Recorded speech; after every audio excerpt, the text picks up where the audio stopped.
siapa saja yang cinta kepadaku, maka nanti akan bersamaku di dalam surga. Assalamu alaikum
Assalamualaikum warahmatullahi wabarakatuh. Alhamdulillahirabbil alamin. Assalatu wassalamu ala asrafil anbiya'i wal mursalin sayyidina wa maulana Muhammadin wa ala alihi wa sahbihi ajma'in, amma ba'du. Senantiasa puji serta syukur kita panjatkan kehadirat Allah Subhanahu wa taala, yang mana dengan izin dan ridhonya kita masih diberikan nikmat iman, nikmat kesehatan, sehingga bisa menghadiri acara dalam rangka mensyukuri kelahiran Nabi besar Muhammad Sallallahu Alaihi Wasallam. Karena bapak-bapak, ibu-ibu, seandainya tidak diturunkan Rasulullah, tidak akan ada kita di sini. Sholawat serta salam, marilah kita selalu haturkan kehadiran Nabi besar Muhammad Sallallahu Alaihi Wasallam dengan membaca Allahumma sholli ala Sayyidina Muhammad wa ala ali Sayyidina Muhammad, yang mana harapan kita semua kita akan mendapatkan syafaat di yaumil akhir kelak. Alim ulama, Tua Tengganai, Bapak RT, Bapak-bapak, ibu-ibu undangan yang saya hormati, kami minta kesediaan Ketua RT untuk memberikan sambutan kepada Pak Semen SPD. Kami persilahkan.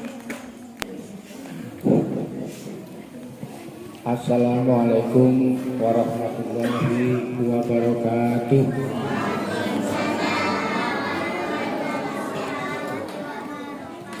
Alhamdulillahirabbil alamin. Wassalatu wassalamu ala asrofil anbiya'i wal mursalin وعلى آله وصحبه Rasulullah ajmain amma ba'du. Yang kami hormati para bapak alim ulama, cedek pandai, tua tenggani, sesepuh dan bini sepuh, serta para hadirin, bapak, ibu sekalian yang berbahagia, beserta anak-anakku santriwan dan santriwati cilik yang cantik-cantik. Bagaimana anak-anak? Masih semangat untuk ngaji ya? Masih semangat? Ya. Alhamdulillah.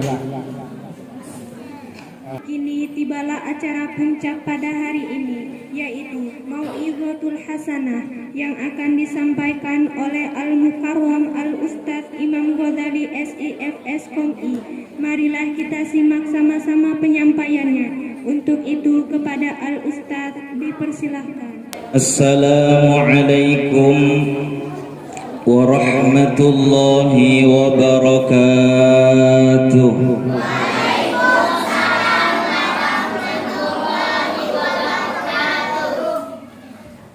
Agaknya kurang semangat jawab salamnya.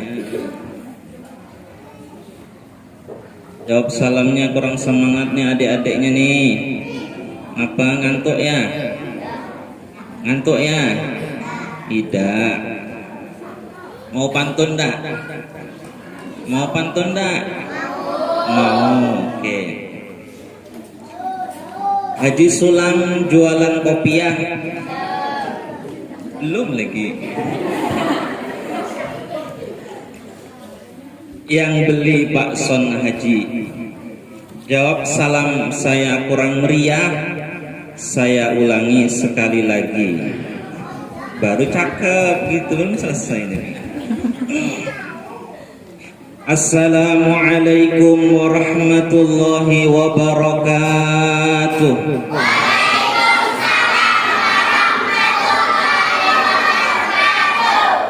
Alhamdulillah. Bismillahirrahmanirrahim. Alhamdulillahi rabbil alamin. Wa bihi nasta'inu ala umurid dunya waddin. Wassalatu wassalamu ala ashrafil anbiya'i wal mursalin. Sayyidina wa habibina wa syafi'ina wa qurrati a'yunina wa maulana Muhammadin sallallahu alaihi wasallam wa ala alihi wa ashabihi ajma'in. Rabbi shrah li sadri wa yassir li amri wahlul 'uqdatam min lisani yafqahu qawli, amma ba'd. Yang sama-sama kita muliakan dan kita hormati hadratul kiram, para alim ulama, tuan-tuan guru, tokoh-tokoh masyarakat, para sesepuh bini sepuh, orang-orang tua kita, wabil khusus yang kita hormati pimpinan Pondok Pesantren Al-Kautsar, yakni guru kita Al-Ustadz Abah Haji Nandang Setiawan SE beserta Umi, dan yang kami hormati dan yang kami muliakan segenap majelis guru pengajar di Pondok Pesantren Al-Kautsar yang insya Allah mudah-mudahan selalu diberi kesehatan oleh Allah, panjang umur, dikabulkan segala hajatnya, amin Allahumma. Dan yang kami hormati dan yang kami muliakan para wali murid serta para tamu undangan, bapak-bapak, ibu-ibu, hadirin hadirat, tak lupa yang kami banggakan dan kami sayangi, anak-anak santri dan santriwati Pondok Pesantren Al-Kautsar yang insya Allah selalu mendapatkan curahan rahmat, bimbingan serta hidayah Allah Subhanahu wa taala. Amin ya rabbal alamin. Sebelumnya mohon maaf nih bapak-bapak, ibu-ibu, tenggorokan lagi kurang fit. Tapi bukan karena banyak konser, bukan karena cuaca sepertinya. Pertama-tama dan yang paling utama, marilah sama-sama kita bersyukur kepada Allah Subhanahu wa taala atas segala nikmat yang Allah berikan kepada kita, tentunya dengan meyakini seyakin-yakinnya bahwasanya segala nikmat yang Allah berikan ini semata-mata dari Allah, dan dengan lisan kita memuji Allah, yakni mengucap alhamdulillah. Anak-anak tahu dah artinya alhamdulillah dah? Tahu dah artinya alhamdulillah? Anak-anak tahu dah artinya alhamdulillah? Parakil. Tahu dah artinya alhamdulillah? Dah tahu? Apa? Kenyang ya? Masa artinya alhamdulillah kenyang? Tapi betul juga kalau kita kenyang biasanya mengucap alhamdulillah. Alhamdulillah itu artinya adalah pujian kepada Allah. Kita memuji Allah atas segala nikmat yang Allah berikan. Makannya nikmat dah? Makannya nikmat apa tidak? Nikmat. Buktinya dimakannya dah enak kan? Nah, jadi dapat nikmat dari Allah, kita mengucap alhamdulillah. Dengan itu mudah-mudahan dengan syukur kita kepada Allah Subhanahu wa taala atas segala nikmat yang Allah berikan, sehingga kita sama-sama dapat berkumpul bersama di majelis yang mulia ini, di pondok yang mulia ini, dalam acara peringatan Maulid Nabi besar Muhammad sallallahu alaihi wasallam. Mudah-mudahan kita mendapatkan tambahan nikmat dari Allah. Amin Allahumma amin. Selanjutnya, salawat dan salam semoga tetap tercurahkan keharibaan junjungan kita, manusia yang paling mulia, manusia yang harus kita jadikan idola, manusia yang harus kita jadikan tuntunan bagi kita. Siapa manusia itu namanya? Siapa namanya? Tak tahu. Manusia yang paling mulia, manusia yang harus kita jadikan idola di dalam hidup ini, siapa namanya? Siapa namanya? Nabi Muhammad sallallahu alaihi wasallam. Jadi anak-anak kalau ditanya siapa idola kita, apa jawabannya? Nabi Muhammad. Idola kita Nabi Muhammad, ya. Jadi idola kita siapa? Nah, jangan jawab Harry Potter Pan ya. Nah, apalagi Lesti, jangan ya. Idola kita adalah Nabi Muhammad. Oke. Salawat dan salam kita sampaikan kepada Nabi Muhammad sallallahu alaihi wasallam. Jadi anak-anak, kita harus semangat dan suka untuk bersalawat kepada baginda Nabi Muhammad. Supaya apa? Supaya cinta kita kepada Nabi Muhammad semakin dalam.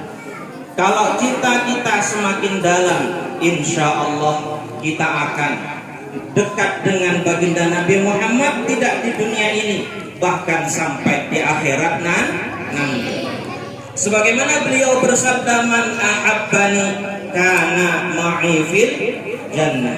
Siapa saja yang cinta kepadaku, maka nanti akan bersamaku di dalam surga. Pengen tak di dalam surga bertemu Rasulullah? Pengen tak? Pengen ya? Kita hidup di dunia ini jauh, kurang lebih 1400 tahun Nabi itu hidup. Jaraknya jauh dengan kita. Kita tidak pernah memandang wajah mulianya baginda Nabi Muhammad. Paling tidak, mudah-mudahan nanti di dalam surga kita bisa memandang wajah mulianya baginda Nabi Muhammad sallallahu alaihi wasallam.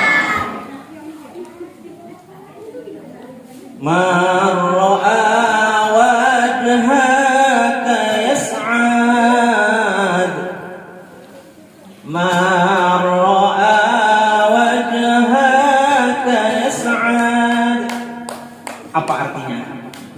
Tahu dah artinya? Saya kasih tahu mau enggak? Mau ya? Artinya, siapa saja yang bisa memandang wajahmu ya Muhammad, siapa saja yang melihat wajah muliamu ya Muhammad, yas'ad, pasti akan bahagia. Kenapa? Karena saking tampannya wajah mulianya baginda Nabi Muhammad sallallahu alaihi wasallam. Karena mulianya baginda Nabi Muhammad, sehingga kita memandang wajahnya saja itu menyenangkan diri kita, membahagiakan hati kita. Nabi Muhammad sallallahu alaihi wasallam itu adalah manusia yang paling mulia. Ahsanan nasi khalqan wa khuluqa, dikatakan sebagai manusia yang paling baik akhlaknya dan paling baik rupanya. Bahkan sesuatu yang hina di dalam diri kita itu kalau disandarkan kepada Nabi Muhammad, maka itu akan mulia. Contohnya, anak-anak tahu tak sama liur? Tahu apa liur itu? Apa liur? Katanya tahu. Liur apa? Apa liur? Liur apa? Sesuatu yang keluar dari mulut. Kalau sesuatu yang keluar dari hidung, ngarangnya apa? Oh, tahu lah. Kalau sesuatu yang keluar dari mata nih apa ngarangnya? Air apa? Air es. Air mata. Liur tuh bau apa tidak? Iya Pak. Makan jengkol ya. Air liur itu sesuatu yang hina.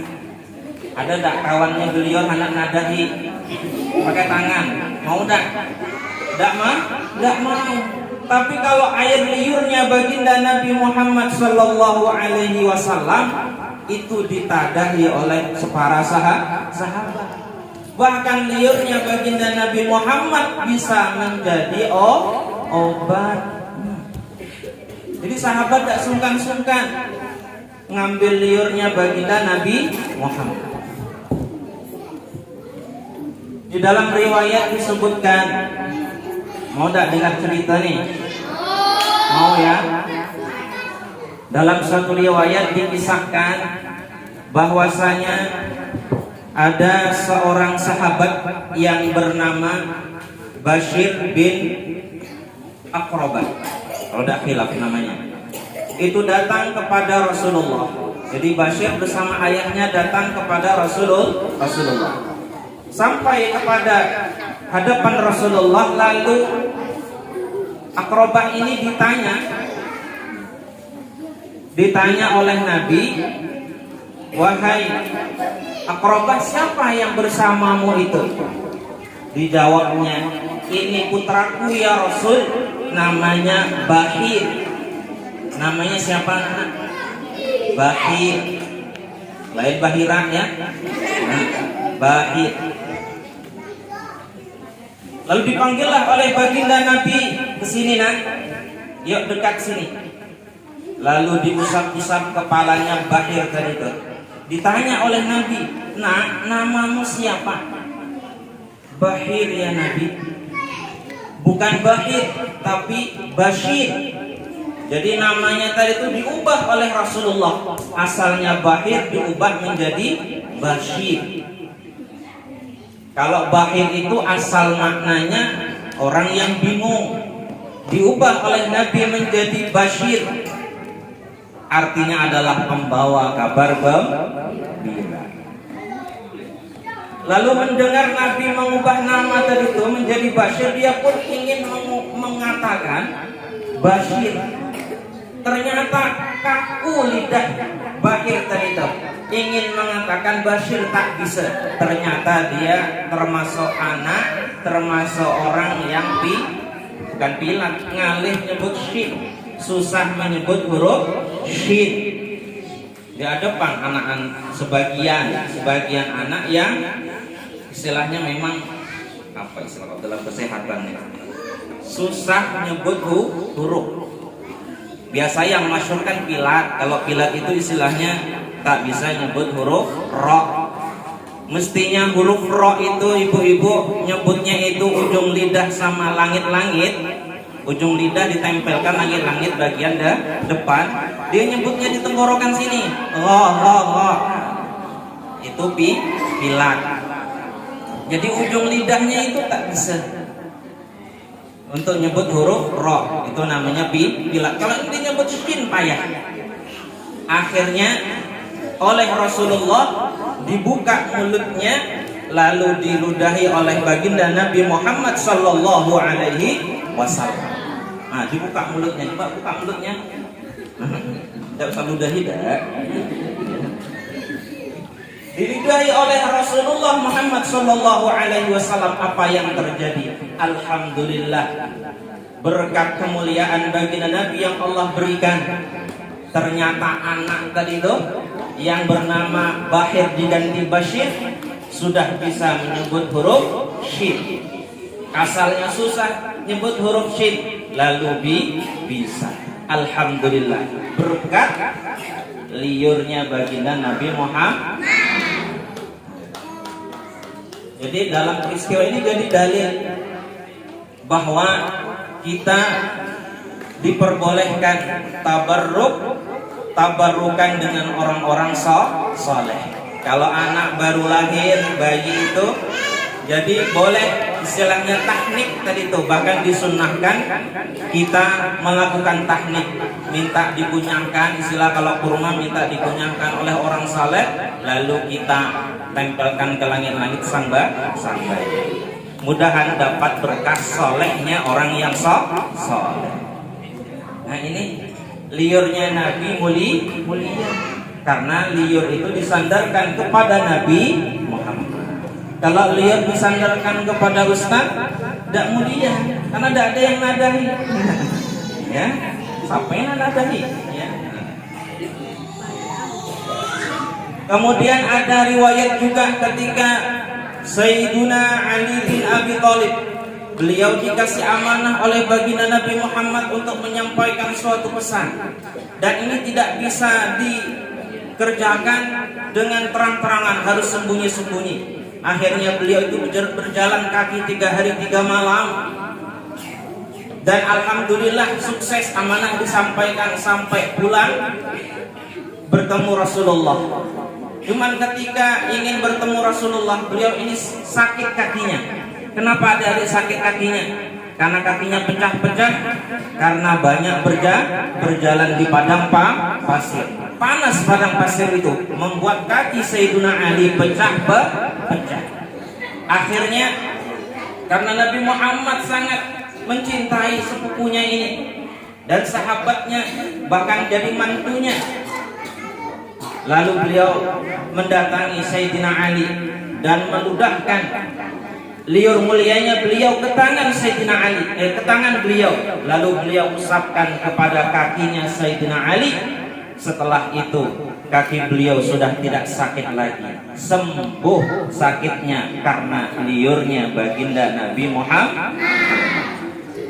Masya Allah, ini sosok manusia yang mulia yang harus kita jadikan idola di dalam kehidupan kita. Sosok manusia yang harus kita cintai supaya apa yang kita lakukan dalam hidup ini selalu berada di dalam jalan yang benar, mengikuti apa yang telah diajarkan oleh baginda Nabi Muhammad sallallahu alaihi wasallam. Bapak-bapak, ibu-ibu, hadirin hadirat yang dimuliakan Allah Subhanahu wa taala.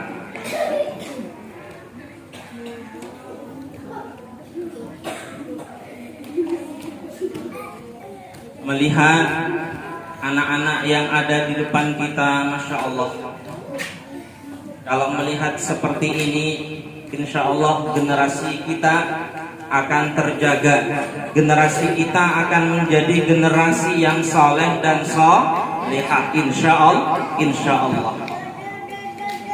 Karena bapak-bapak, ibu-ibu, manusia ini adalah makhluk Allah yang Allah ciptakan paling baik. Kenapa?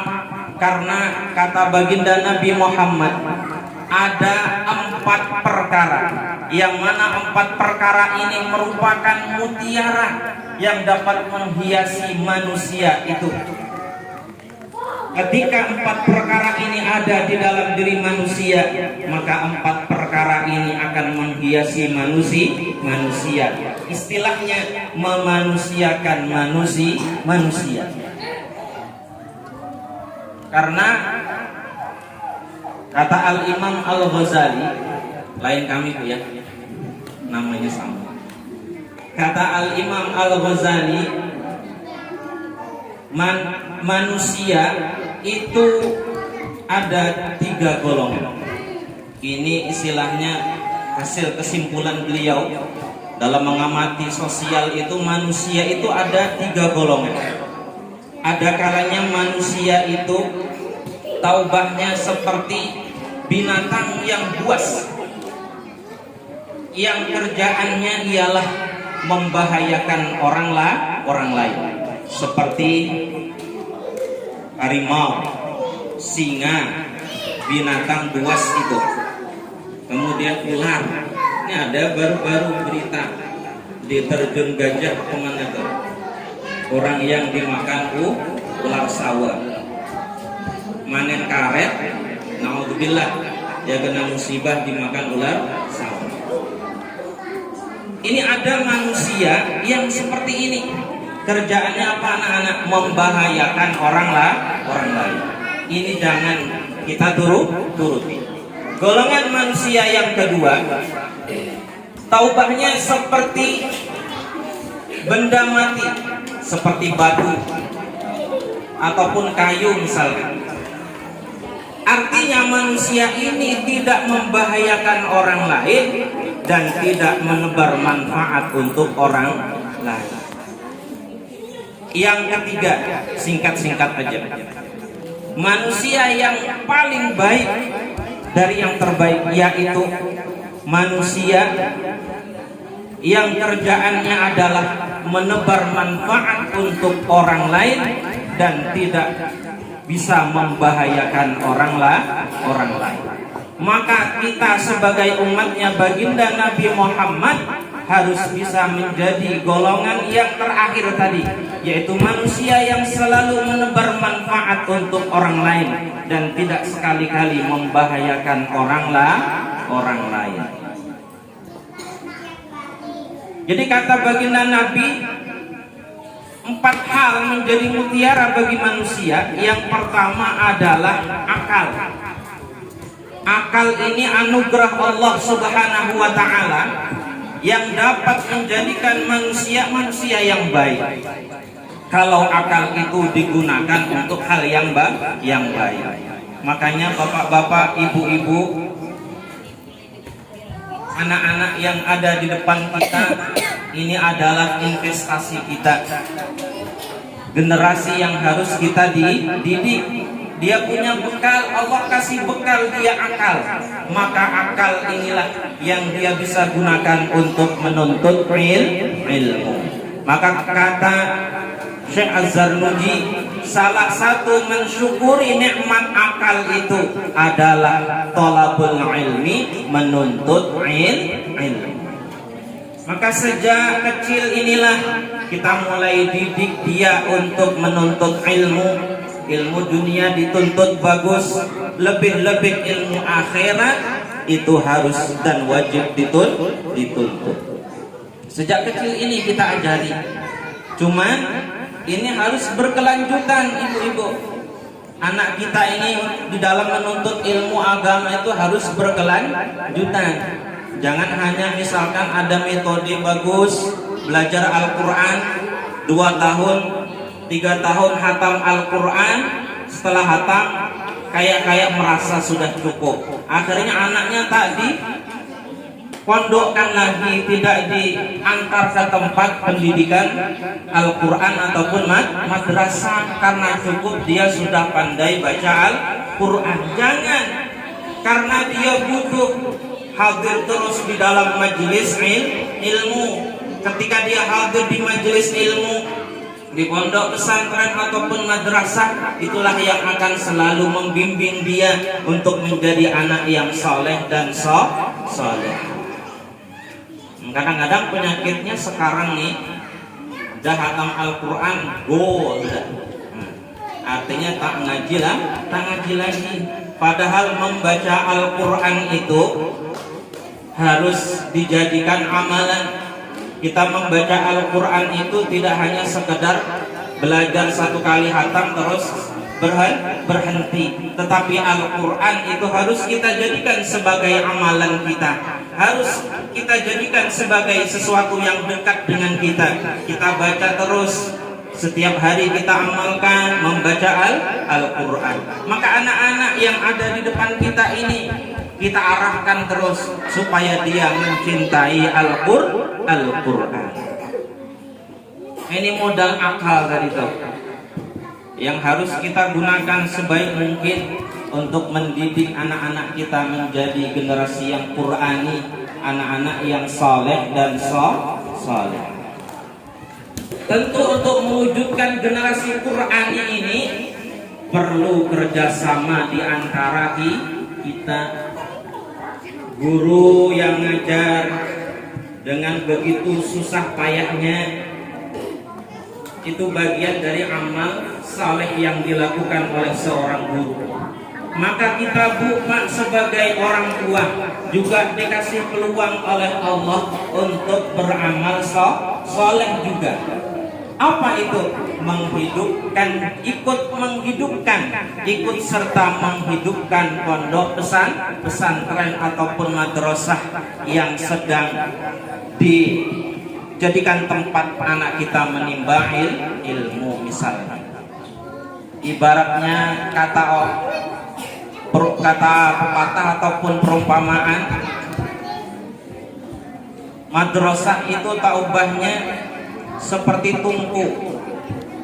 Madrasah itu taubahnya seperti tungku untuk masak, Bu.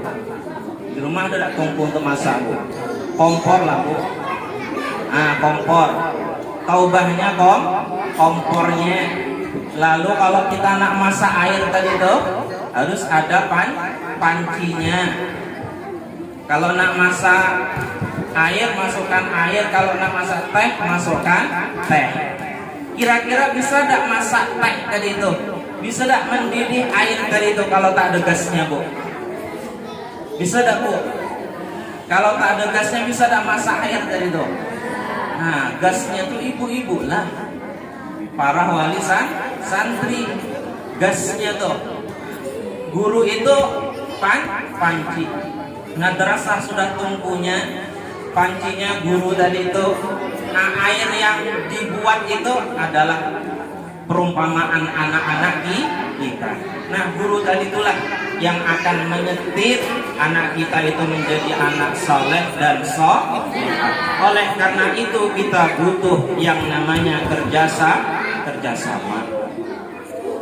Ya mudah-mudahan kita bisa fastabiqul khairat, berlomba-lomba di dalam kebaikan. Sebagaimana berlomba-lomba di dalam kebaikan ini adalah yang dilakukan oleh para sahabat-sahabatnya Rasulullah Sallallahu Alaihi Wasallam. Para sahabat itu sangat semangat di dalam melakukan amal saleh. Mereka tidak mau kalah dengan sahabat yang lain. Kalau ada sahabat yang kaya bisa beramal saleh dengan harta kekayaannya, dari sahabat yang miskin ini tak mau kalah. Sampai-sampai sahabat yang miskin ini mengadu kepada Rasulullah karena kalah dengan sahabat yang kaya. Nah, ini semangat sahabat di dalam berlomba-lomba untuk melakukan kebaikan. Kemudian mutiara yang kedua yang ada di dalam diri manusia itu adalah waddin, artinya agama, yakni iman. Manusia itu akan mulia karena pertama dia punya akal, yang kedua dia punya iman, beragama Islam. Maka anak-anak kita yang kita sekolahkan ini, kita didik ini, kita ajari dia iman. Bagaimana iman kepada Allah, iman kepada Rasulullah Sallallahu Alaihi Wasallam. Yang ketiga adalah al-haya. Manusia itu akan indah, berharga kalau dia punya sifat haya, yaitu sifat malu. Adik-adik tahu tak sifat malu? Tahu tak sifat malu? Apa malu? Sopan. Apa tuh sopan? Malu. Apa tuh malu? Udah ada habisnya. Al-haya, bahasa Arabnya apa? Al-haya'u. Ya, al-haya'u minal iman. Jadi malu ini ada dua. Malu secara tabiat. Jadi manusia itu secara tabiat akan punya sifat malu. Malu membuka auratnya.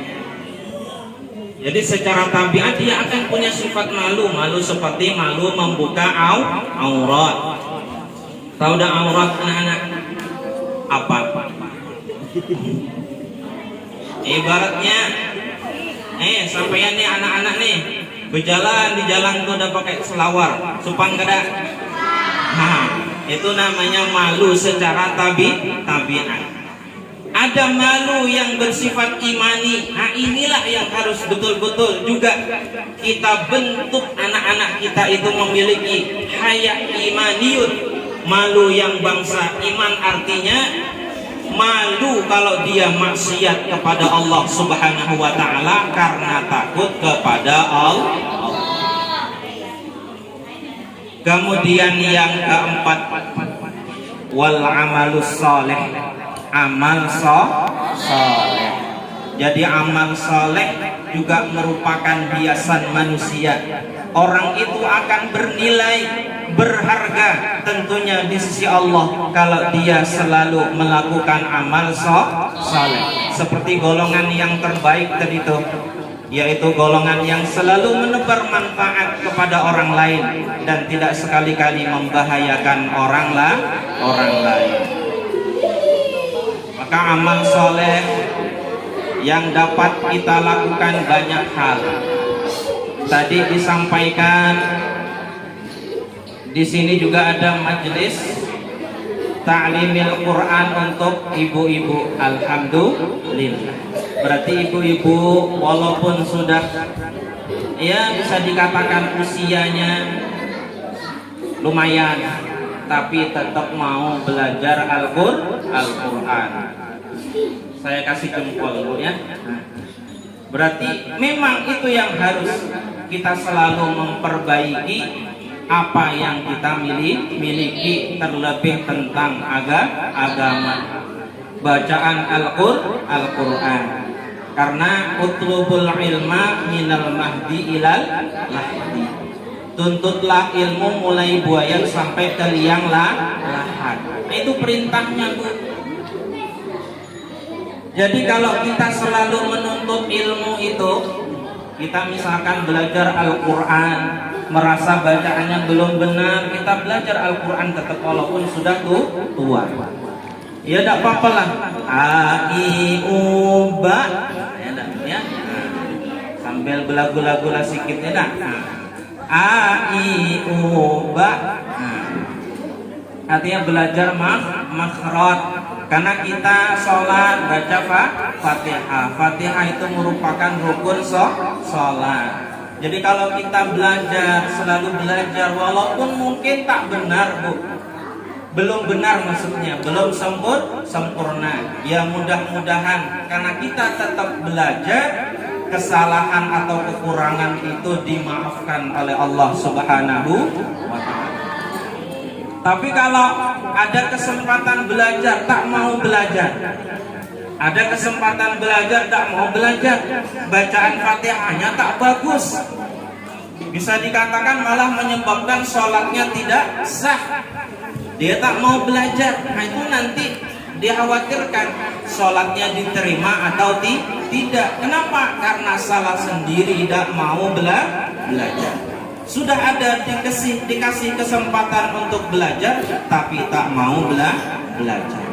Maka alhamdulillah ibu-ibu yang semangat tetap belajar Al-Quran, memperbaiki bacaannya, itu adalah sesuatu hal yang sangat positif, bagian dari usaha kita untuk menjadi manusia yang terbaik, manusia yang dibanggakan oleh baginda Nabi Muhammad sallallahu alaihi wasallam.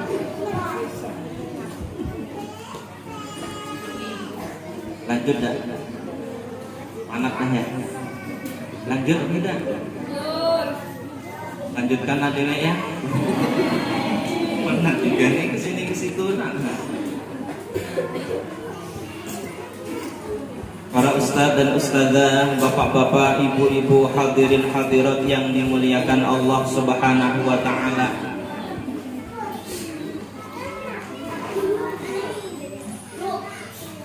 Kita mendidik anak-anak kita untuk pandai baca Al-Quran itu memang tidak semudah apa yang dikatakan. Ngaleh Bu ngajari Quran loh. Ini curhat dah juga. Tapi kenyataan. Karena apalagi anak-anak itu kan beda-beda. Ada yang enak sudah ngomongnya, jadi diajari itu mudah. Ada yang masih susah. Jadi istilahnya kalau bapak-bapak, ibu-ibu ngantarkan anaknya ke sini, misalkan anak saya itu 3 tahun sudah ngaji tak bisa belum, ya mungkin belum diberi kepandaian oleh Allah. Sabarlah, karena memang kemampuan itu beda-beda. Apalagi ini masalah baca Al-Quran. Kadang nyebut sin, ta sama shin itu sama aja. Nah itu. Jadi untuk membedakan ta, sin sama shin itu kadang-kadang anak pun susah.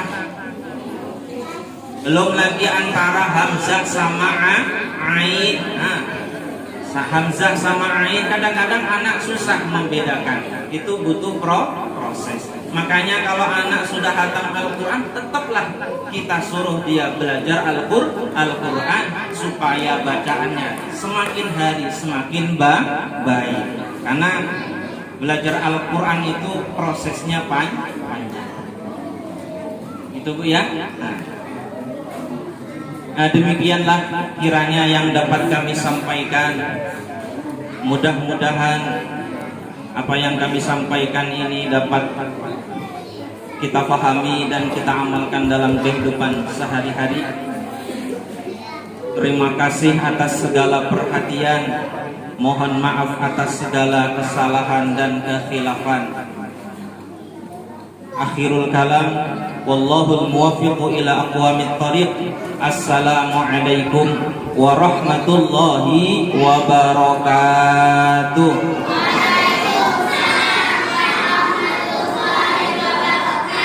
Untuk menambah keberkahan acara ini, marilah kita tutup dengan doa. Untuk itu, kami mohon kepada Al-Ustadz Abdul Latif Ansori untuk memimpin pembacaan doa. Kepada Al-Ustadz, disilahkan.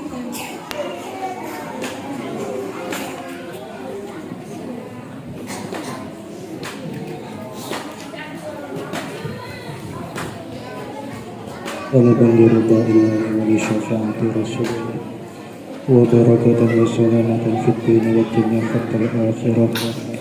الفاتحة. أعوذ بالله من الشيطان الرجيم. بسم الله الرحمن الرحيم. الحمد لله رب العالمين الرحمن الرحيم مالك يوم الدين إياك نعبد وإياك نستعين اهدنا الصراط المستقيم صراط الذين أنعمت عليهم غير المغضوب عليهم ولا الضالين. آمين آمين آمين آمين آمين. بسم الله الرحمن الرحيم. الحمد لله رب العالمين والصلاة والسلام على أشرف الأنبياء والمرسلين سيدنا ومولانا محمد وعلى آله وصحبه أجمعين. اللهم صل على سيدنا محمد صلاة تجعلنا بها الاستقامة وتتبعها الكرامة وتحشرنا بعبادك الصالحين بالسعادة والكرامة في الدين والدنيا والآخرة وعلى آله وصحبه وسلم. اللهم إنا نسألك العفو والعافية والمعافاة الدائمة في الدين والدنيا والآخرة. اللهم بارك لنا في أولادنا وتلاميذنا وذرياتنا واحفظهم ولا تضرهم ووفقهم لطاعتك وارزقنا برهم. اللهم أكرمنا منك بنور الفهم وأخرجنا من ظلمات الوهم وارزقنا فهم النبيين وحفظ المرسلين وإلهام الملائكة المقربين برحمتك يا أرحم الراحمين. اللهم اجعلنا من خيار أمة محمد صلى الله عليه وسلم واحشرنا غدا في زمرته وأحينا متمسكين بطاعته ومحبته وأمتنا على سنته وجماعته. اللهم إنا نسألك سلامة في الدين وعافية في الجسد وزيادة في العلم وبركة في الرزق وتوبة قبل الموت ورحمة عند الموت ومغفرة ورحمة بعد الموت وهون علينا في شطارة الموت والعفو عند الحساب والفوز بالجنة والنجاة من النار يا عزيز يا غفار. ربنا لا تدع لنا في مقامنا هذا ذنبا إلا غفرته ولا عيبا إلا سترته ولا مريضا إلا شفيته ولا هما إلا فرجته ولا دينا إلا قضيته ولا حاجة من حوائج الدنيا والآخرة إلا قضيتها ويسرتها. ربنا هب لنا من أزواجنا وذرياتنا قرة أعين واجعلنا للمتقين إماما.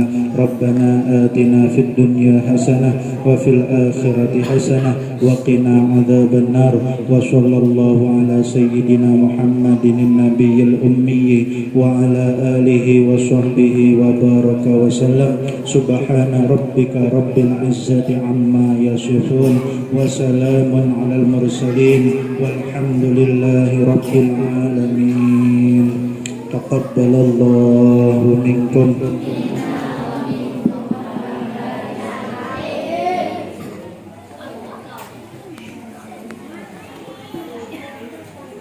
Demikianlah acara peringatan Maulid Nabi Muhammad SAW kali ini. Kami sebagai pembawa acara mohon maaf yang sedalam-dalamnya apabila ada kata-kata kami yang kurang tepat pada tempatnya. Billahi fisabilil haq. Wassalamualaikum warahmatullahi wabarakatuh.